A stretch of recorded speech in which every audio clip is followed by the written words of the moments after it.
स्वागतम सुस्वागतम। स्वागत है मित्रों आप सभी का मेरी कलम मेरा दृष्टिकोण यूट्यूब चैनल में।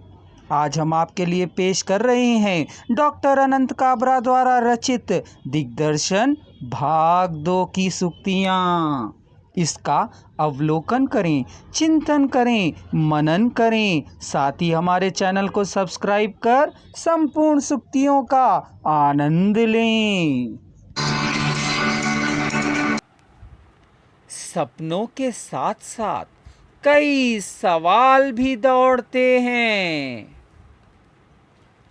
भूलने की कोशिश में वे ही बार बार क्यों याद आते हैं।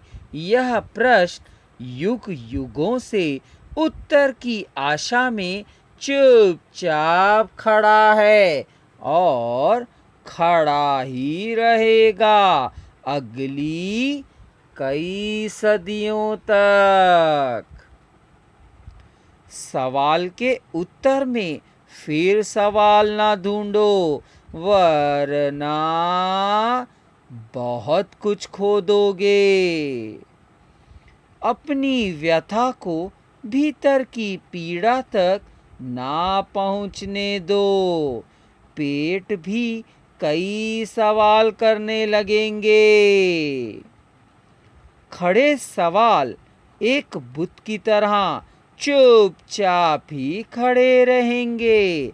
तुम उन पर कुछ भी पोत लो, अपनी मंशाओं को पूरा करने वे गूंगे कुछ नहीं बोलेंगे। साधारण प्रश्नों के उत्तर बहुत कठिन होते हैं। सवाल के जवाब ठीक से याद नहीं और ना आते हों तो इसका यह अर्थ तो नहीं कि तुम बौद्धिकता के धरातल पर कमजोर पड़ गए।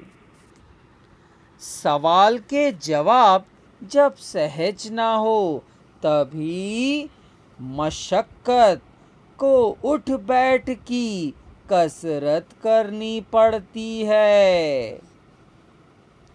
सबसे बड़े सवाल को उभर कर सामने आने देना चाहिए।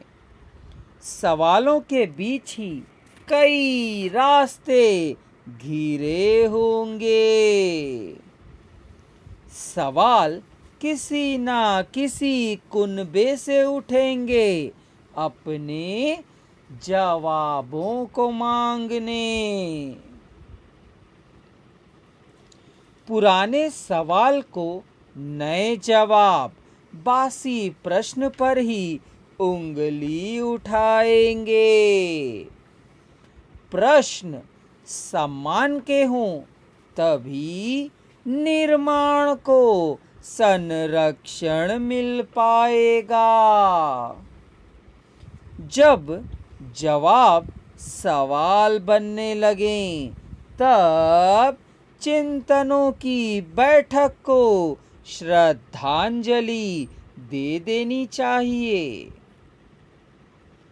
झल्लाए सवाल किसी की भी खींचतान कर सकते हैं।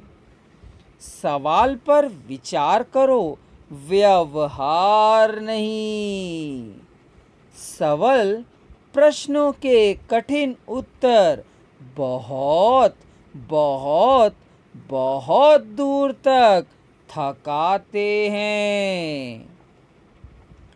दलित को किसी और ने ही नहीं बल्कि उनके सवालों ने ही बांटा है। निहत्ते हर जवाब को सही सवाल मानते हैं। मित्रों, उक्त सभी सूक्तियाँ डॉक्टर अनंत काबरा द्वारा रचित मूल सूक्तियाँ हैं।